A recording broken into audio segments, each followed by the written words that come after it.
आमदार साहेब, आज बहुचर्चित सगळ्यात मोठा महाराष्ट्राच्या राजकारणात गाजलेला एक प्रश्न म्हणजे रायगडचं पालकमंत्रीपद कोणाला जाणार. त्याच्यामध्ये मोठा संघर्षाचा वाटा असणारे आमदार महेंद्र तोरवे सुद्धा नाव चर्चेत होतं. अखेर तुमच्या पाठपुराव्याला, शिवसैनिकांच्या संघर्षाला रायगड जिल्ह्यात यश मिळालंय. गोरगरिबांचे भरत शेठ आज पालकमंत्री झालेत, काय भावना आहेत? आज खरोखरच आमच्या शिवसैनिकांसाठी आणि रायगडच्या जनतेसाठी आजचा दिवस हा आनंदाचा दिवस आहे, उत्सवाचा दिवस आहे.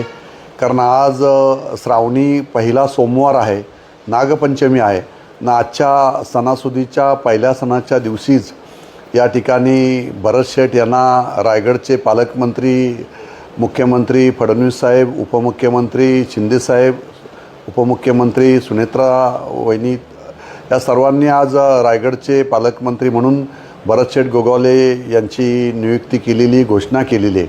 त्यामुळे रायगडकरांमध्ये अतिशय उत्साही वातावरण संपूर्ण रायगड जिल्ह्यामध्ये झालेलं आहे.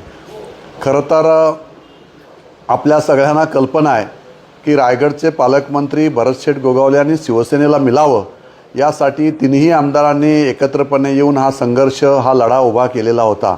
आणि या लढ्याला खऱ्या अर्थाने आज यश आलं असं म्हणावं लागेल.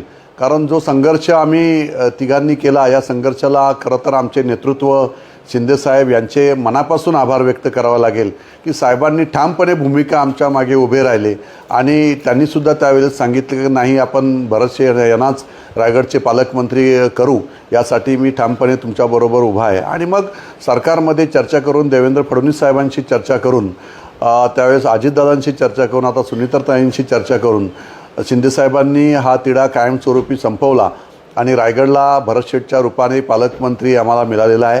ह्या गोष्टीचा मनस्वी आनंद मला आणि माझ्या सर्वच शिवसैनिकांना, माझ्या मतदारसंघातील शिवसैनिक आणि संपूर्ण रायगड जिल्ह्याच्या शिवसैनिकांना आजचा दिवस हा आनंदाचा दिवस आहे.